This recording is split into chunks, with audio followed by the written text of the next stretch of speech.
Wilhelm, right? Uh, uh-oh. There we go. I gotta, I Welcome, gotta know. welcome back. Did you do the music in that, Lee, or where'd that music come from? It's straight stock from iMusic, but I Oh just yeah, had to cut and sample it together just to get something semi yeah. in the background. That was cool. I like that. It was a cool effect. I appreciate you recognizing the Wilhelm scream. That was nice. Yeah, it was my pure intention from the get go. I was like, that's the simplest and honest nod to everything we love. So So I know we introduced you earlier when you were in the little bubble, but if we could just do it again one more time, just so we can let the people at home know who you are. yeah, Lee from Remakes Plethora. I've been a artist for as long as I can remember. It's been my main source of income forever, and then I got really, really tired of doing the commercial side of it and the pin for hire aspect. So I just kind of left it completely behind and went out on my own to do my own message. I've always been a graffiti kid. I've always made my art speak for itself, and when I was doing purely commercial work, I felt like it was killing me and the message. And I couldn't create the way I wanted to create, and then when it was gone, I felt like all the weight was lifted and I could just speak through art, which is what I've always been the happiest doing. Yeah. I hear you. I hear you. So how does Working in the that corporate world, but I have the same response. how does that carry over into the indie world of selling your art yourself now? Um, it's always a slight hustle, and it's easy enough to do a lot of commissions and just pick up little side projects. And anytime it's a commission, I don't really feel like I don't post it. I don't share the work because it's not my original fault, I guess. Mm-hmm. So, and that's kind of what I left behind to a certain extent. Yeah. But I do love doing commission work, so I'm always there. But I just try to. I want Remakes Plethora to be my voice. Right. So That makes sense. I don't want to have anybody else's influence behind it, and I don't want to make it for a piece or, you know what I mean, for something that was someone else's idea. I've been there. For sure. Yeah. Well, let's talk about your work. That commercial that we just saw was your exclusive for Virtually Assembled, Scream Queens. Why don't you tell us a little bit about these toys? I've always been a Marx toy fan since I was a kid. I believe it was from 1972. I had the little Disney figures that were about the same exact size, but they were just pure plastic, solid colors. And as soon as I got into the toy world, I've always known I wanted to make a nod towards Marx toys.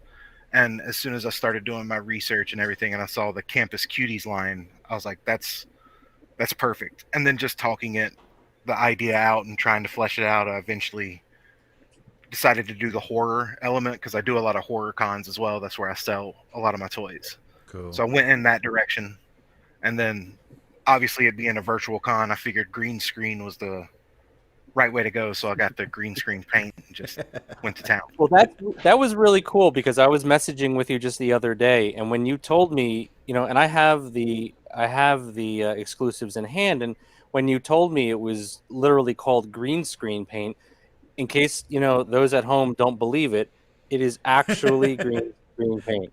You got a hole in your face, Matt. You see that? That's It's cool. I love true that. I love green that it screen works. paint. It actually works. Ooh. That's cool. I love these guys though. They are one of my favorite submissions because I'm a big horror fan, and I'm sitting here staring at them when I should be staring at you. But No worries. I'm a really big horror fan, and I even messaged one of my friends who I know reached out to you on the side because he's a big horror fan because we grew up together. And I was like, you got to check out these pieces, and I really appreciated the nods on the wrapper on the cards. Yeah, at the top. packaging. Yeah, they're straight insider nods, and if you're not a horror fan, they're gonna go right over your head. Right. Like the Jason. Like not only did I appreciate the little subtleties within the actual character, but yeah, I can't show it because it's green. But Yeah. is that the tops? I'll show the tops here. Like here's Friday the 13th, and I actually wanted you hopefully to explain this one because I didn't know why Tremors was up there. Kevin Bacon on Kevin Bacon's one of the main kills, and right, yeah, of course now you know because you're a horror fan, you understand completely. I lost the point on that. Yeah, that was the nod to the Tremors. Awesome. No, I appreciate that. There was the little subtleties, even with the actual character designs themselves, like the Michael Myers in that coat. It just came back to Judith Myers and Freddy in the nightgown.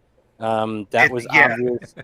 That's what I felt when I had the idea and I was looking through the figure line. I was like, well, this is obvious. That's Freddy because it's got an allure. It's in like you said, it's in a 90. And the Michael Myers head tilt is already in the natural figure. Like the head tilt's there originally. Spectacular. 100%. Right. And the Jason one, it looks like a camp girl, and the fact that she's holding an oar. I told my wife, I know it's a boat oar. I told my wife, I'm like, look, it's Crystal Lake, and she's just staring at me. Like, yeah, exactly. I got the same reaction. I was like, they all fit. You don't understand. They all fit. Yeah. I have a Leatherface figure where it's, she's got her hand up to her face, up to the mask, and it just kind of everything just touches the small little nods that worked out completely unintentional when I first had the idea. Yeah, it's really not cool. just it's not just for a quick joke. It's like you really thought quite a bit about this and how you're going to put those references in. Yeah, it worked out so well just with lining it up, and then of course I have to be a lifelong horror fan to make the nods to begin with. So it was right there.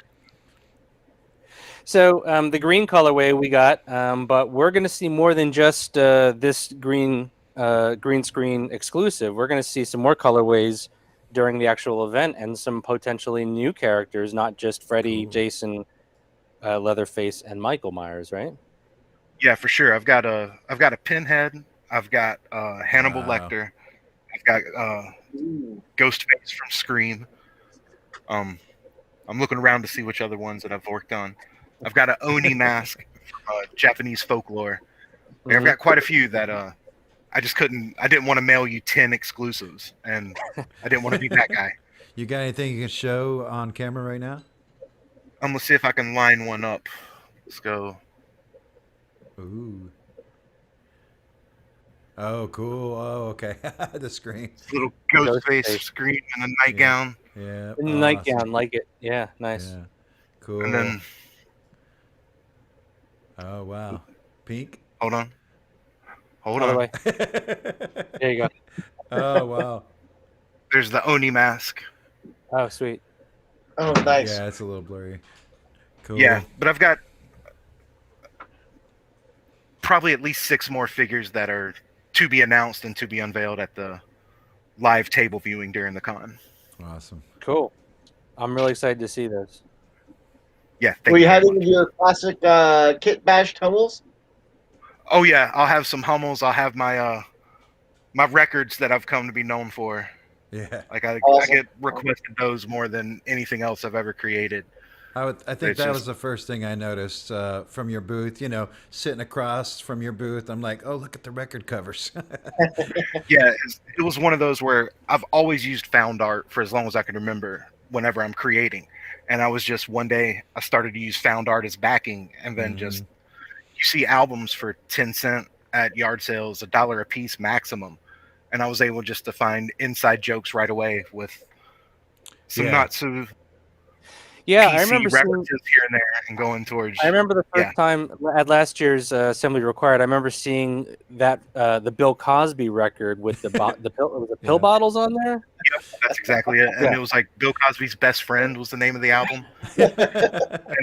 and the album's actually in it too, right? Yeah, the albums are always there. I won't sell just the. For some weird, I have morals.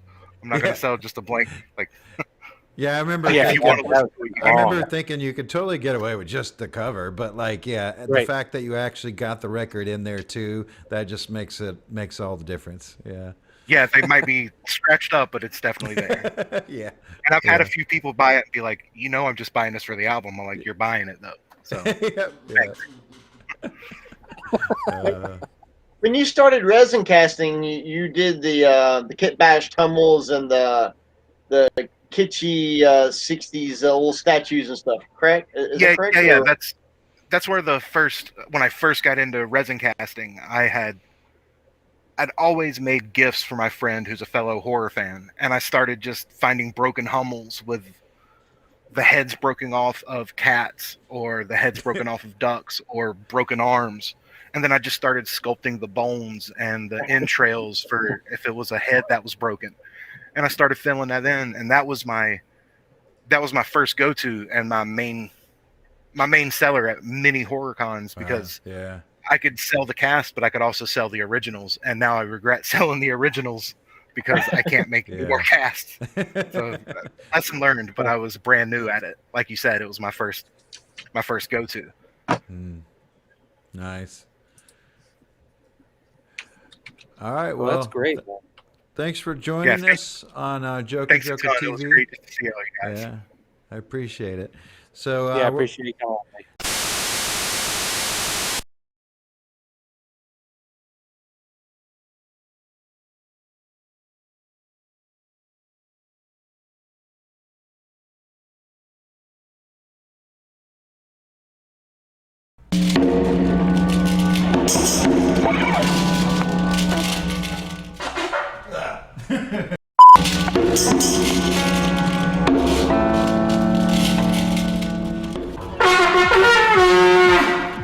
Tune in to Joker Joker TV Thursday nights at 6:30 p.m.